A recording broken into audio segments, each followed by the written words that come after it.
Okay, so on your test day, you're going to have some time in here by yourself. So use that time to get your seat adjusted correctly so you're comfortable. Make sure your mirrors are adjusted for yourself. Make sure your seatbelt is on. They're going to come in, they're going to say good morning, blah, blah, blah. When they say you may begin, first thing that you're going to be doing is a safe start. For a safe start, the truck needs to be in neutral. The selector needs to be down. These valves need to be out. We're going to turn the key for power. Make sure the gauges all sweep. Make sure the ABS light should come on and off. That means it's working properly. We got to check the air pressure. The air pressure for a safe start needs to be below 90, and it is. So we're going to push the clutch down, start the engine. The first thing you have to notice once the engine starts is the oil pressure has to rise within 3 to 5 seconds. If it doesn't, we got to shut the truck off. We'll mention that we have enough DEF for our trip, and now we have to wait for the air pressure to rise to 120 to 140, and we're listening for the governor cutoff valve to go off. You will sit here and wait for that to happen. Make sure your window is down so you can hear better. Sometimes the instructor will tell you to help it along. If they do, simply give a little throttle and hold the RPMs between 10 and 15.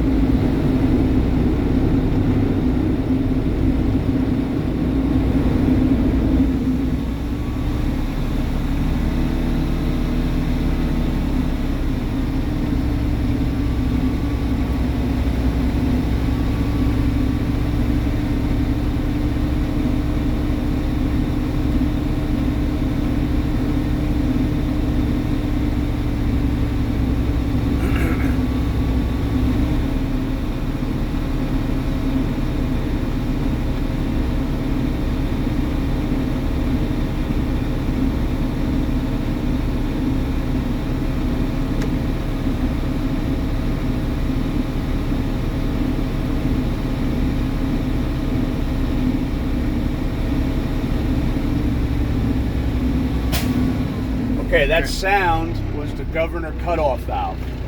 It tells me that the tanks are full and there's no leak in the system. So I'm now going to set up for my first of 3 brake tests.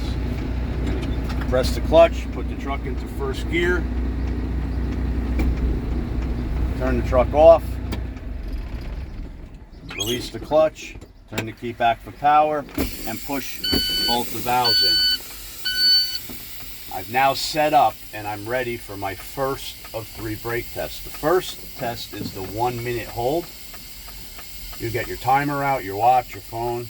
You're going to set your timer for 1 minute and 10 seconds. But don't tell them that.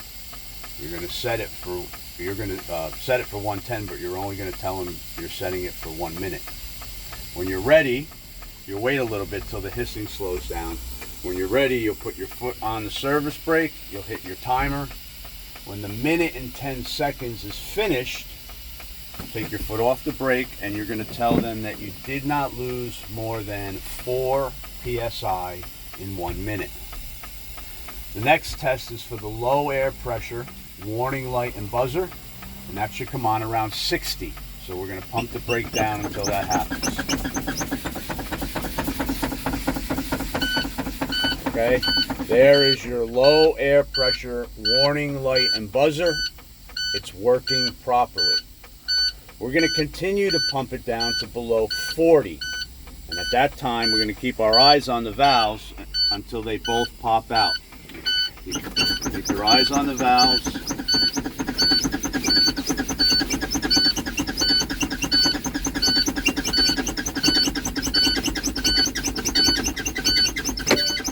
Okay, both the valves popped out.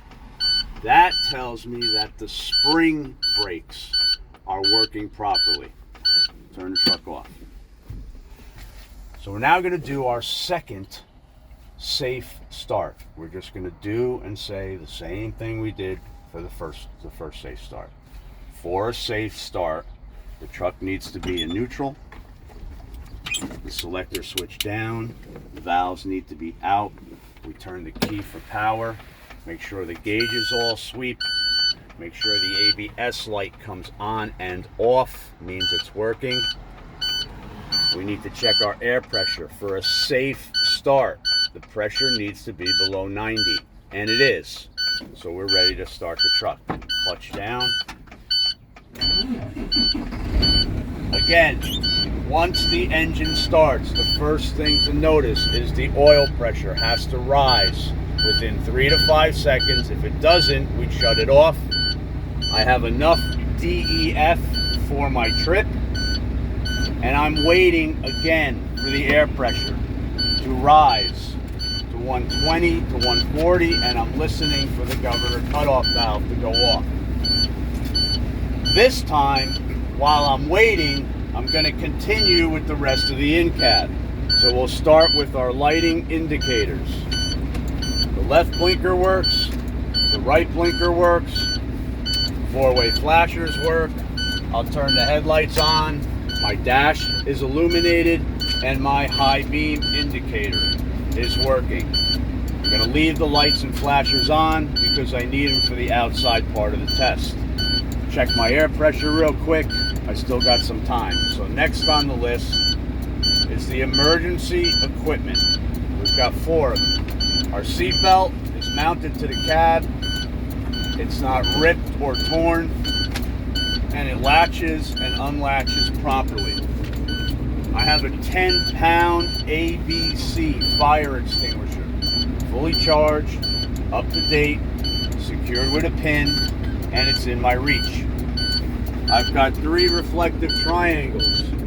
They're clean, not cracked or broken. They're secured in their box, and I would use these in case of an emergency behind the truck at 10, 100, and 200 feet.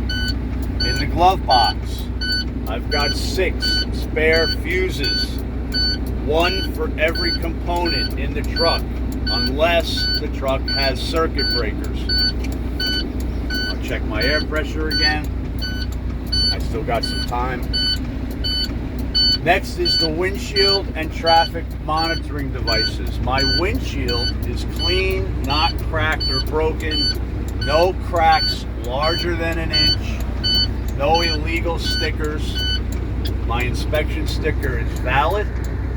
The seal around the window is not dry rotted and it's not leaking. My traffic monitoring devices, that's all 4 mirrors outside. They're all clean, not cracked or broken, no illegal stickers, and they're all adjusted for my driving. I'll check my air pressure, getting near 100, so I got some time still. Next is the wipers and washers, so I'll turn the wipers on. The wiper arm, that's the metal part, is straight, not bent. The blade, that's the rubber, it's not ripped or torn, and it's in contact with the window. The washer fluid, it's the same lever, I just push it in and hold it. Okay, obviously it's empty, so I need to fill that before my trip. It's supposed to come out and clean the window. Check my air pressure.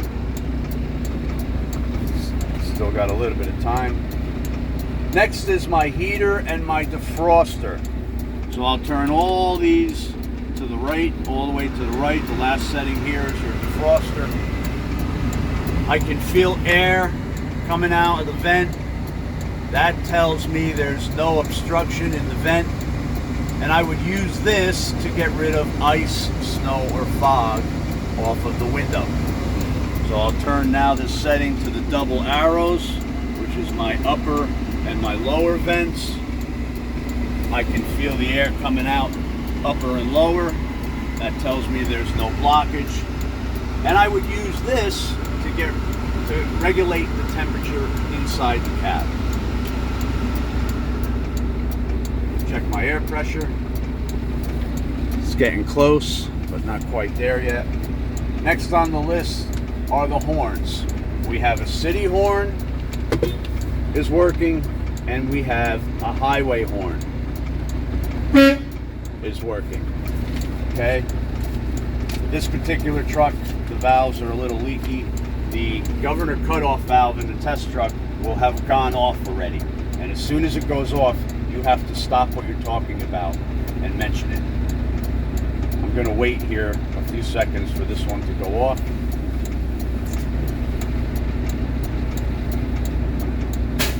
All right, that sound was the governor cutoff valve.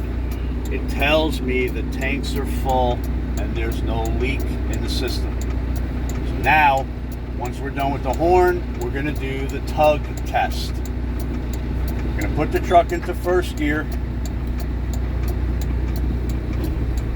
We're going to be testing our tractor brake. So I have to push in the trailer brakes. I'm going to wait a little bit for some of that air to come out of the lines. Okay, that should be good enough. Now I'm going to have two hands on the wheel. I'm going to very slowly release the clutch until I feel a tug.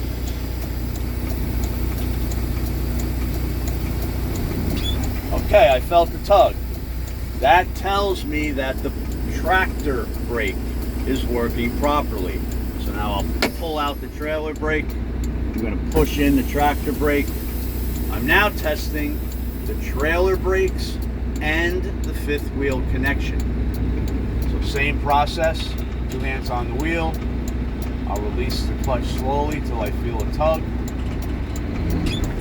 Okay, I felt the tug.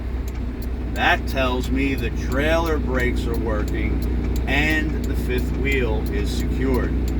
So now I'm going to test the service brake. So I'll put my foot on the service brake. I'm going to release the trailer brake, and I'm going to move up 5 to 10 feet and come to a stop.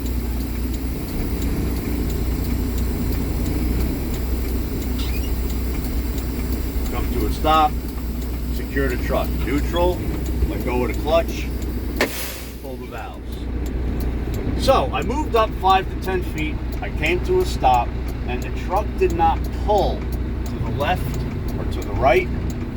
That tells me the brakes are wearing evenly on both sides.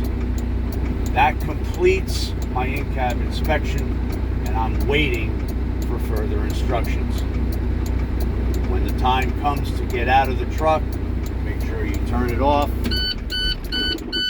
put the key in your pocket, and get out backwards slowly with 3 points of contact. That's it.